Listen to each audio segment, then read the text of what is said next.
Hello dear students, मैं हूं विक्रम पाठक और ये है आपका अपना चैनल अप्लाइड फिजिक्स क्लासेस। चलिए आज का क्लास हम लोग शुरू करते हैं न्यूमेरिकल्स बनाने से। आज का क्लास हमारा बेस्ड होगा न्यूमेरिकल्स पर और हम लोग एनसीईआरटी का न्यूमेरिकल सॉल्व करने वाले हैं। इससे पहले भी न्यूमेरिकल्स का 2-3 वीडियो अपलोड हो चुका है प्लेलिस्ट में, अगर आप नहीं देखे हैं तो ज़रूर देखें, ठीक है।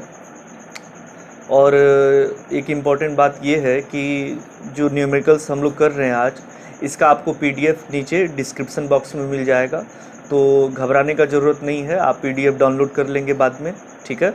अभी हम लोग स्टार्ट करते हैं। तो इससे पहले जो है हम लोग 1.1 से 1.13-14 तक का सवाल हम लोग कर चुके हैं। आज हम लोग 1.15 से स्टार्ट करते हैं, ठीक है। और ये 1.15 से हम लोग करेंगे 1.15, 1.16, 1.17 एंड 1.18।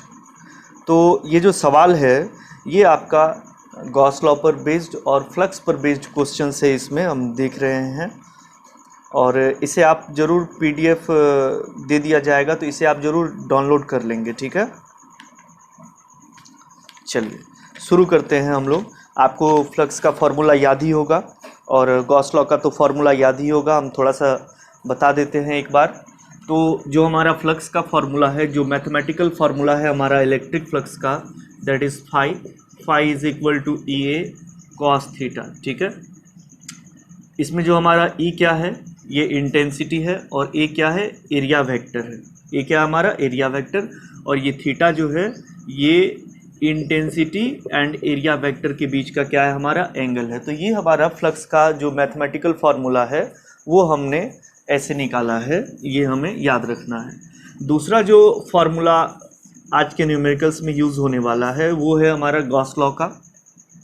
तो गॉस लॉ भी बेसिकली क्या होता है कि ये इलेक्ट्रिक फ्लक्स के बारे में बात करता है। इलेक्ट्रिक फ्लक्स का हमको फार्मूला देता है कि फाई इज इक्वल टू कितना, क्यू नेट और Q inside upon epsilon not. कि किसी सिस्टम में अगर सपोज कीजिए कि क्यू चार्ज क्लोज्ड है, तो वो क्यू चार्ज कितना फ्लक्स बनाएगा, that is Q by epsilon naught. Phi is equal to Q upon epsilon naught. तो क्यू चार्ज से जो है Q by epsilon naught flux बनेगा, तो फाई फ्लक्स से कितना चार्ज रिलेटेड होगा, तो फाई इंटू एप्सिलॉन नॉट। इस तरीके से हम लोग पढ़ चुके हैं इसको। और न्यूमेरिकल्स बनाने का हम आपको ट्रिक भी बता चुके हैं कि कैसे हमें न्यूमेरिकल्स सॉल्व करना चाहिए। एट फर्स्ट हमें क्वेश्चंस को केयरफुली रीड करना है, ये पहला काम होगा। दूसरा पॉइंट हम लोग क्या करेंगे, पहला पॉइंट क्या है हमारा कि क्वेश्चंस को केयरफुली रीड करना है, ठीक है। दूसरा पॉइंट हमारा क्या है कि इसको हम लोग को क्वेश्चंस को सिंबल में कन्वर्ट कर देना है। जैसे इलेक्ट्रिक फील्ड का वैल्यू है तो E इज इक्वल टू, या चार्ज का वैल्यू है तो Q इज इक्वल टू, या फ्लक्स का वैल्यू है तो phi is equal to. Third number में हमको क्या करना है, यूनिट चेक कर लेना है। यूनिट चेक कर लेना है और सब सेम यूनिट में सेम सिस्टम में होना चाहिए। ये बहुत इंपॉर्टेंट है, इसमें मिस्टेक कर देते हैं स्टूडेंट्स। फोर्थ नंबर जो है, फोर्थ नंबर में आपको क्या फाइंड आउट करना है उसे आप आइडेंटिफाई कीजिए। और जो पांचवा नंबर का पॉइंट है, अब आप फॉर्मूला अप्लाई कर दीजिए। अब आप अपना फॉर्मूला अप्लाई कर दीजिए तो आपका आंसर आ जाएगा, आंसर फाइंड आउट हो जाएगा। और आगे चल के आप जो आंसर आपका आएगा उसे आप स्टैंडर्ड डिजिट में, स्टैंडर्ड फॉर्म में कन्वर्ट कर लेंगे, ठीक है। चलिए ये सब हम लोग पहले भी कर चुके हैं। अब बिना किसी देरी के हम लोग आज का क्लास स्टार्ट करते हैं। तो अगर आपके पास एनसीईआरटी का बुक है तब तो पीडीएफ डाउनलोड करने का ज़रूरत नहीं है, बट अगर आपके पास बुक नहीं है तो आप डिस्क्रिप्शन बॉक्स से पीडीएफ को डाउनलोड जरूर कर लेंगे, ठीक है। चलिए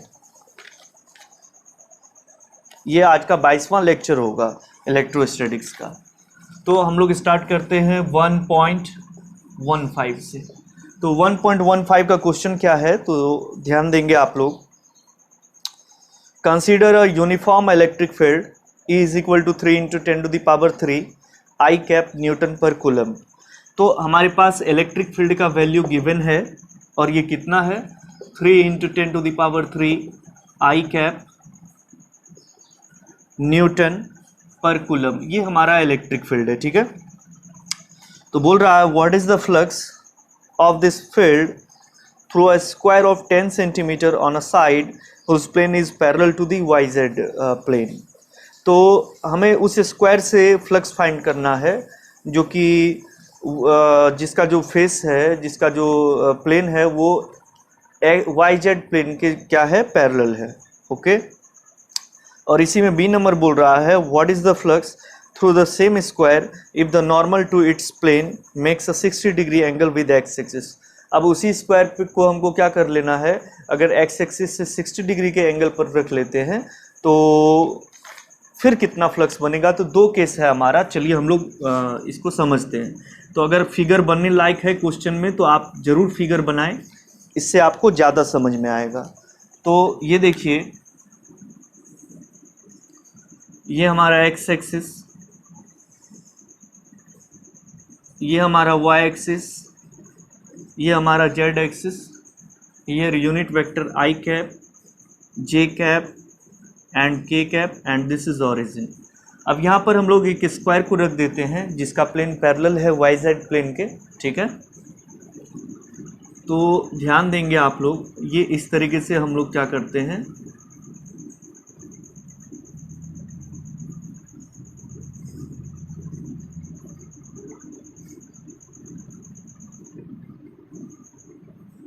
ये एक स्क्वायर रख लेते हैं। ओके। और इस स्क्वायर का साइड कितना है, 10 सेंटीमीटर। ठीक है, तो अब ये कह रहा है कि कितना फ्लक्स बनेगा, ये तो ए नंबर का केस है। तो आप सबसे पहले क्या करेंगे, जैसे ये सपोज करते हैं कि ये हमारा एक्स वाई जेड प्लेन है और इसमें कैसे रखा हुआ है, ये इस तरीके से ये एक स्क्वायर रखा हुआ है। ठीक है, तो आप सबसे पहले एरिया वेक्टर आइडेंटिफाई कर लेंगे। अब देखो यहाँ पे ये पॉइंट है कि हमको चार्ज तो है नहीं, तो चार्ज नहीं है तो हम गॉस लॉ अप्लाई करके फ्लक्स नहीं फाइंड करेंगे कि phi is equal to Q upon epsilon naught, नहीं, वो नहीं लगेगा। हमको फ्लक्स का सीधा मैथमेटिकल फॉर्मूला अप्लाई करना है यहाँ पर, that is E A cos theta. तो ये चीज़ ध्यान रखना हमको। तो अगर यहाँ पर हम एरिया वेक्टर दें, ये अगर स्क्वायर इस तरीके से है तो एरिया वेक्टर देंगे तो इधर आएगा। ओके, तो ये इंटेंसिटी हमको दिया हुआ है एक्स एक्सिस के अलोंग है, ये रहा इंटेंसिटी एक्स के अलोंग है। ये ई का वैल्यू कितना हमारा 3 इंटू 10⁻³ आई कैप न्यूटन पर कूलम। तो अगर हम यहाँ पर एरिया वेक्टर बना देंगे, इस तरीके से आ जाएगा एरिया वेक्टर, और इंटेंसिटी और एरिया वेक्टर के बीच का angle theta is equal to कितना डिग्री हो जाएगा, 0 डिग्री। तो चलिए सबसे पहले हम सरफेस एरिया फाइंड कर लेते हैं। तो सरफेस एरिया फाइंड कर लेते हैं तो ये कितना हो जाएगा हमारा, ये रहा स्क्वायर का हमारा साइड दिया हुआ है, side is equal to A and A is equal to 10 centimeter. इसको मीटर में कन्वर्ट कर लेंगे एसआई यूनिट में, 10/100, 0 0 कैंसिल, तो 0.1 मीटर। अब देखो हमको साइड आ गया है, देयरफॉर आप सरफेस एरिया निकाल लेंगे। ये रहा सरफेस एरिया। तो सरफेस एरिया हमारा कितना हो जाएगा, A is equal to side square यानी 0.1 का स्क्वायर, तो कितना हो जाएगा 0.01 हो जाएगा, ये मीटर स्क्वायर। चलो अब हमारे पास सरफेस एरिया फाइंड है, इंटेंसिटी फाइंड है, और इंटेंसिटी एंड एरिया वेक्टर के एंगल का बीच हम लोग फाइंड कर चुके हैं, देख चुके हैं कितना डिग्री है, 0 डिग्री। देयरफॉर फ्लक्स अगर आप फाइंड करेंगे that will E A cos theta, and what is E, E is 3 into 10⁻³ 3 into 10⁻³ into A का वैल्यू, ए का वैल्यू देख लो, ए का वैल्यू कितना है 0.01 into cos theta that is cos 0 degree. तो आप इसको सॉल्व कर लीजिए, ये अगर आप पॉइंट हटा देते हैं तो नीचे क्या हो जाएगा 10 का स्क्वायर। तो अब यहाँ पर लिखेंगे हम लोग इसको 3 इंटू 10⁻³ और ये 10 का स्क्वायर ऊपर आ जाएगा, तो 3 - 2 कितना हो जाएगा 1 इंटू कॉस 0 कितना 1, तो 3 इंटू 10 कितना हो जाएगा 30, कितना हो जाएगा हमारा 30। और इस तरीके से आप अगर फ्लक्स का यूनिट का बात करें तो क्या होता है formula, E A cos theta, ई का यूनिट क्या न्यूटन पर कूलम और एरिया का क्या मीटर स्क्वायर, तो क्या हो जाएगा Newton metre square per coulomb, Newton metre square per coulomb. ये हमारा फ्लक्स का जो है वो एसआई यूनिट है। और भी एसआई यूनिट हम बताए हैं, आप लोग देख लेंगे उसको, Newton metre square per coulomb. तो ये तो हमारा हो गया इस तरीके से। अब इसका कंडीशन नंबर बी क्या कह रहा है कि आप ये जो स्क्वायर है इसको इस तरीके से रखिए कि ये एक्स के साथ कितने का एंगल बनाए, 60 डिग्री का एंगल बनाए। तो यहाँ पर अगर ये थीटा का वैल्यू, यानी इसका मतलब ये है कि एरिया वेक्टर भी 60 डिग्री से शिफ्ट हो जाएगा। अब 60 डिग्री से एरिया वेक्टर शिफ्ट हो जाएगा तो हमारा हो क्या जाएगा, यहाँ पर जो एरिया वेक्टर और इंटेंसिटी के बीच का एंगल है वो 60 डिग्री हो जाएगा। तो अब ऐसे केस में फ्लक्स फाइंड कर लीजिए, ये कॉस थीटा। ठीक है, ये देखो, ये अगर इस तरीके से है स्क्वायर और ये एरिया वेक्टर है, अब ये x से 60 डिग्री पर आ गया, इस तरीके से अगर हम शिफ्ट कर देते हैं तो ये एरिया वेक्टर और इंटेंसिटी के बीच का एंगल क्या हो जाएगा, 60 डिग्री। क्यों? क्योंकि इंटेंसिटी तो पैरेलल है x एक्सिस के।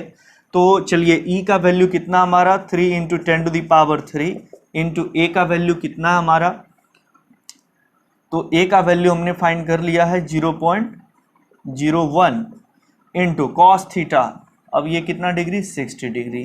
तो बताइए कितना हो जाएगा, 3 इंटू 10⁻³। ये सबसे पहले पॉइंट यहाँ से हटा लेंगे तो नीचे क्या हो जाएगा, 10 का स्क्वायर। अब ये 3 इंटू 10⁻³ ये -2 तो 1 हो जाएगा, इंटू कॉस 60 कितना, 1/2। ओके, तो ये 2 से ये 10 5 टाइम्स में, एंड 3 इंटू 5 कितना हो जाएगा, 15। और 15 क्या, Newton metre square per coulomb. तो ये हमारा न्यूमेरिकल नंबर 1.15 का सॉल्यूशन था। आप लोग अच्छे से इसको समझे, और मोस्ट इंपॉर्टेंट आप लोग जो है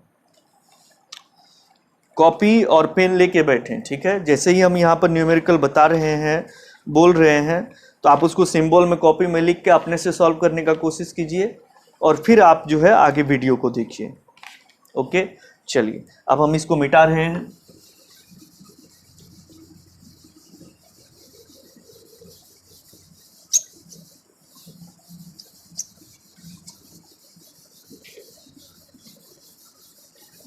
अब हमारा नेक्स्ट जो न्यूमेरिकल है वो 1.16 है। तो ये रहा 1.16। अगर आप सारा लेक्चर को अच्छे से देख रहे हैं, सीरीज वाइज देख रहे हैं, तो इतना गारंटी है कि आपको किसी न्यूमेरिकल्स में, एनसीईआरटी का किसी न्यूमेरिकल्स में कोई प्रॉब्लम नहीं होगा। आप खुद से सॉल्व कर सकते हैं। आप एक बार करके देखिए, फिर आपको समझ में आएगा, बट सारा वीडियो देखना है। ठीक है, अगर आपने शुरू से अच्छे से सारा वीडियो देखा है तो ज़रूर ही खुद से सारा न्यूमेरिकल सॉल्व हो जाएगा। अब ये 1.16 का क्या है numericals, what is the net flux of the uniform electric field of exercise 1.15 through a cube of side 20 centimeter oriented so that its faces are parallel to the coordinate planes। अब हमको क्या कह रहा है कि इलेक्ट्रिक फील्ड का वही value है जैसा कि 1.15 में है। ठीक है, बट आपको एक्स वाई जेड के कोऑर्डिनेट सिस्टम में स्क्वायर को ना रख के क्या बोल रहा है, किसी क्यूब को रखिए और बताइए कि ये कितना फ्लक्स बनाएगा। तो चलिए हम लोग देखते हैं।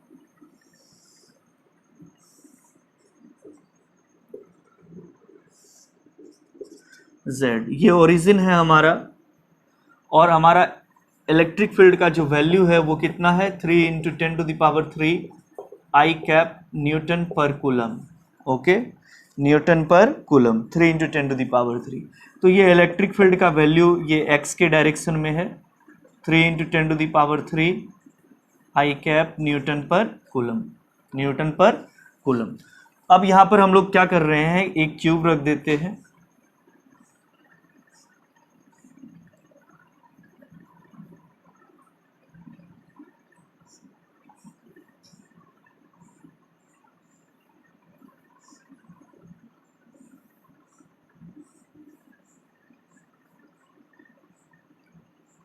ठीक है, पहले एक ही साइड था तो स्क्वायर था, एक ही फेस था 1.15 में।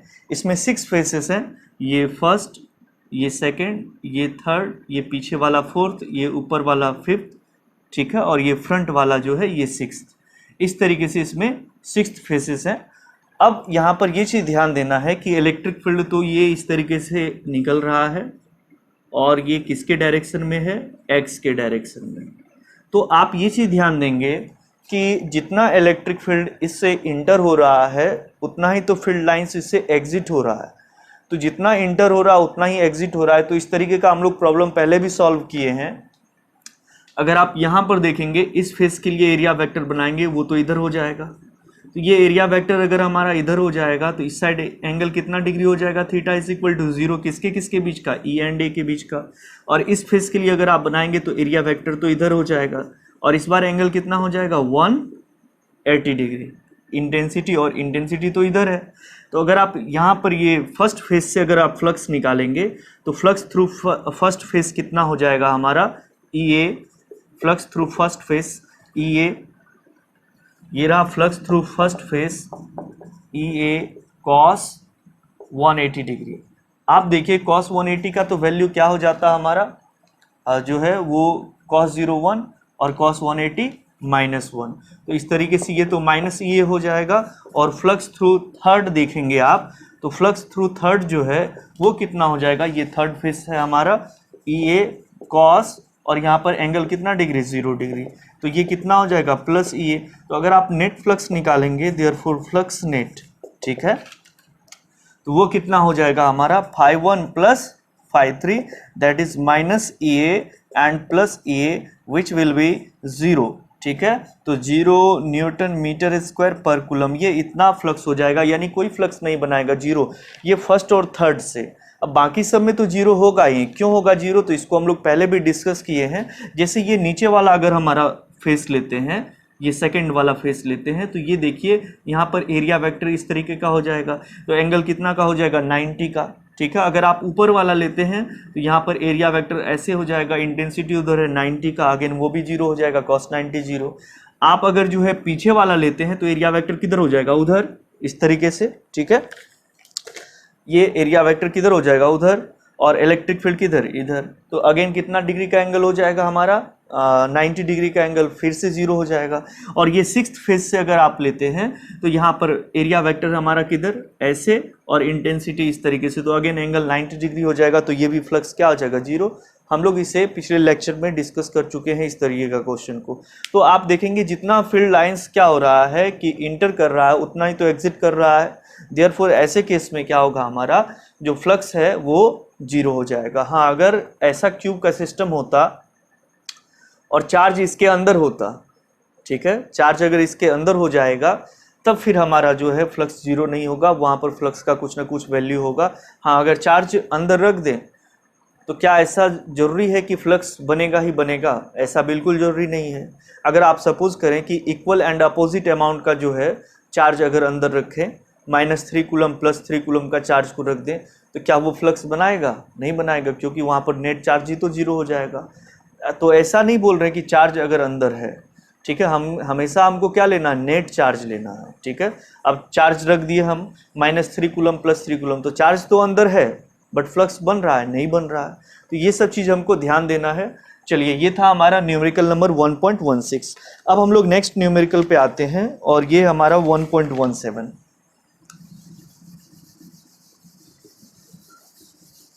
आप अपने से बनाना स्टार्ट करेंगे तो आपको खुद ब खुद समझ में आने लगेगा कहाँ क्या हो रहा है, नहीं हो रहा है। तो न्यूमेरिकल्स सॉल्व करने के लिए सबसे मेन इंपॉर्टेंट है प्रैक्टिस। अगर आप लगातार कंटिन्यूअसली प्रैक्टिस करते रहेंगे तो आप खुद से सॉल्व करना सीख जाएंगे न्यूमेरिकल्स को। चलिए 1.17 पे हम लोग आते हैं। Numerical number 1.17। अब देखिए इसमें क्या कह रहा है, careful measurement of the electric field at the surface of a black box indicates that the net outward flux through the surface of the box is 8 × 10⁻³ newton metre square per coulomb. तो एक box है आपका दिया हुआ, और इस box से जो आउटवर्ड फ्लक्स जा रहा है नेट, ये फ्लक्स का वैल्यू हमको दिया हुआ है φ is equal to 8 × 10⁻³ newton metre square per coulomb. बार बार बोल रहे हैं, पहले सवाल को सिंबल में कन्वर्ट कर लेना है, उसके बाद यूनिट चेक करके फिर फॉर्मूला अप्लाई करना है। ऐसा नहीं करेंगे तो बार बार आपका सवाल गलत होगा, बनाने में प्रॉब्लम होगा। और जिस सवाल में फिगर बनने लायक है, आप फिजिक्स में उस सवाल में जरूर फिगर बनाएं। तो क्या है क्वेश्चन यहाँ पर, what is the A number, दो क्वेश्चन है ए बी करके। तो पूछ रहा है ए नंबर में what is the net charge inside the box. तो बॉक्स के अंदर नेट चार्ज क्या होगा इतना, ये तो बहुत ही आसान क्वेश्चन है, कुछ नहीं है इसमें। तो ए नंबर में हमको net charge Q net find करने बोल रहा है। Is what we know that from Gauss law flux phi is equal to Q net upon epsilon naught. Therefore Q net, अगर देखो क्यू जो net charge inside the surface है वो कितना फ्लक्स बना रहा है, क्यू अपॉन एप्सिलॉन नॉट। तो क्यू चार्ज अगर Q upon epsilon naught flux बना रहा है तो 5 फ्लक्स कितना चार्ज बनाएगा, फ्लक्स से जो रिलेटेड हमारा चार्ज होगा वो कितना हो जाएगा। तो Q net is equal to 5 into epsilon naught. चलिए वैल्यू पुट कीजिए, 8 into 10 to the power 3 into epsilon naught का वैल्यू आप सभी जान रहे हैं 8.854 इंटू 10 टू द पावर -12। ठीक है, अब आप इसको सॉल्व कर लीजिए, आपका आंसर आ जाएगा। तो चलिए हम लोग कर लेते हैं इसको। 8.854 multiplied by 8 is equal to +3 -12, तो कितना हो जाएगा ये -9 इतना, और Q है तो कूलम। ठीक है, या आप इसको कर सकते हैं 70.8 10 टू द पावर -9 है तो नैनो कर सकते हैं, तो ये नैनो कूलम हो जाएगा आंसर। ओके, चलिए ये बहुत ही इजी था। अब इसमें बी नंबर का सवाल देखिए। बी नंबर में बोल रहा if the net outward flux through the surface of the box where 0 could you conclude that there were no charge inside the box, why or why not। तो अगर ऐसा दे दिया गया है कि सरफेस से नेट फ्लक्स अगर आपका 0 हो जाए, सरफेस से अगर आपका नेट फ्लक्स कितना हो जाए 0 हो जाए, तो क्या ये आप बता सकते हैं कि सरफेस जो net charge inside the surface है वो 0 है। अगर है तो क्यों है या क्यों नहीं है, तो आप इसको बताइए। तो इसके लिए ही अभी हम तुरंत डिस्कस कर रहे थे प्रीवियस क्वेश्चंस में, ये चीज़ ध्यान दीजिए कि क्या कह रहा है। फिर से एक बार हम बोल रहे हैं कि अगर बॉक्स से जो फ्लक्स है हमारा वो 0 हो जाए, तो क्या आप ये कह सकते हैं कि चार्ज जो है वो अंदर में वो 0 है या कोई चार्ज नहीं है, ये आप कैसे कह सकते हैं। नहीं, ऐसा तो नहीं है। जैसे अगर हमारे पास एक बॉक्स है, इस तरीके से क्यूबिकल बॉक्स है, और हमको क्या दिया हुआ है कि फ्लक्स यहाँ पर क्या हो जाए हमारा 0, तो फ्लक्स 0 होने का 2 केस हो सकता है। अगर आपका नेट फ्लक्स यहाँ पर 0 है तो नेट फ्लक्स 0 होने का 2 केस हो सकता है, या तो अंदर कोई चार्ज नहीं है, या तो अंदर कोई चार्ज नहीं है तो 0 चार्ज है तो 0 फ्लक्स होगा, या तो अंदर चार्ज है आपका इक्वल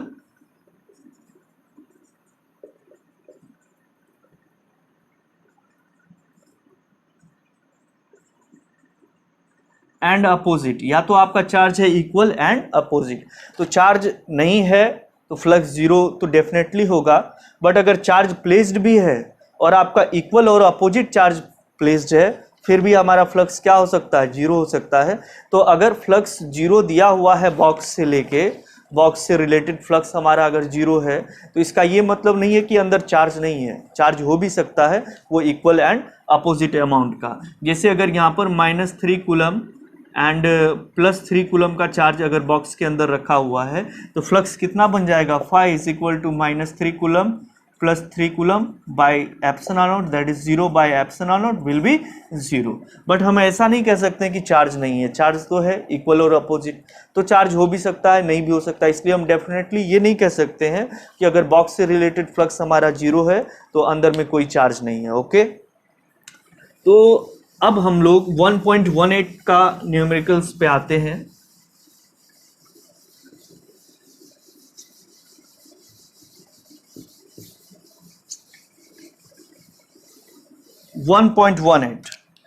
न्यूमेरिकल नंबर 1.18 क्या कह रहा है, a point charge plus 10 microcoulomb is a distance 5 centimeter directly above the center of a square of side 10 centimeter as shown in figure 1.34। एक फिगर दिया हुआ है, बना रहे हैं अभी। what is the magnitude of the electric flux through the square। तो आपको इस तरीके से कह रहा है कि एक स्क्वायर दिया हुआ है इस तरीके से, 10 सेंटीमीटर इसका जो है हमारा ये साइड है, और इसके सेंटर से 5 सेंटीमीटर ऊपर, ओके, इसके सेंटर से 5 सेंटीमीटर ऊपर, दैट मीन्स साइड का आधा लेंथ ऊपर, ठीक है, एक चार्ज प्लेस्ड है +10 माइक्रोकूलम का। तो यहाँ पर क्या कह रहा है, फ्लक्स थ्रू द स्क्वायर। तो ये इस स्क्वायर से कितना फ्लक्स बनेगा, ये 10 centimetre 10 centimetre 10 centimetre 10 centimetre side का जो है ये हमारा एक स्क्वायर है, और इसके सेंटर से इसके आधे लेंथ यानी 10 का आधा कितना 5 सेंटीमीटर ऊपर एक हमारा चार्ज प्लेस है +10 माइक्रोकूलम का, हाँ +10 माइक्रोकूलम है। तो ये कह रहा है कि आप बताइए कि कितना जो है फ्लक्स बनेगा स्क्वायर से रिलेटेड।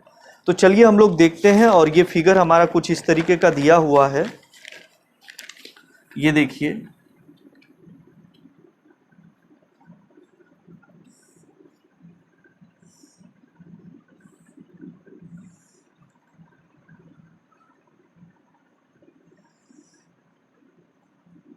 तो ये हमारा फिगर है,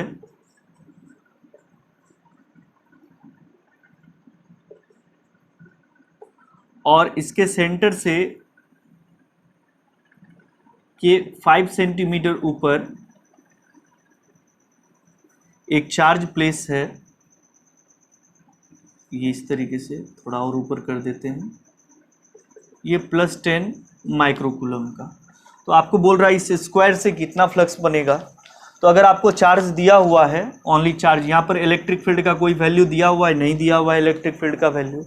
तो अगर आपको इलेक्ट्रिक फील्ड का वैल्यू दिया हुआ नहीं है तो आप कैसे फाइंड कर सकते हैं, इलेक्ट्रिक फील्ड का वैल्यू आपको मालूम नहीं है तो आप ये फॉर्मूला नहीं लगा सकते E cos थीटा, ठीक है। तो आपको करना क्या पड़ेगा कि आपके पास गॉस लॉ है, ठीक है, बट गॉस लॉ क्या होता है कि वो क्लोज सरफेस के लिए अप्लाई होता है, और यहाँ पर क्लोज चार्ज के लिए अप्लाई होता है। सरफेस के अंदर चार्ज क्या होना चाहिए, बंद होना चाहिए, बट यहाँ पर चार्ज तो क्लोज नहीं है, ये तो ये सिंपल सा एक स्क्वायर प्लेट है और इसके ऊपर इस तरीके से चार्ज रखा हुआ है। तो इस तरीके का भी प्रॉब्लम हम आपको प्रीवियस लेक्चर में वो करवाए हैं, प्रीवियस किसी होगा 17 या 18 में, तो आप उसको देखिएगा। तो चलिए हम लोग देखते हैं। सबसे पहले अगर इस टाइप का हमारे पास सिस्टम हो जिसमें चार्ज दिया हुआ हो और हमको फ्लक्स फाइंड करना हो, तो हमको तुरंत ये सोचना है कि कैसे हम इस चार्ज को क्लोज करें गॉसियन सरफेस बना करके। आपको चार्ज क्लोज करने का ज़रूरत है, फिर आप अपना कॉन्सेप्ट यहाँ पर अप्लाई करेंगे और इस तरीके से सवाल को आप सॉल्व करेंगे, ठीक है। तो चलिए देखते हैं। सबसे पहले हम क्या करते हैं कि यहाँ पर इसको क्लोज करते हैं, और इसको क्लोज करने के लिए हम एक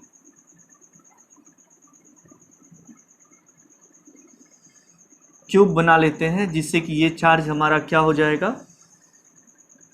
क्लोज हो जाएगा।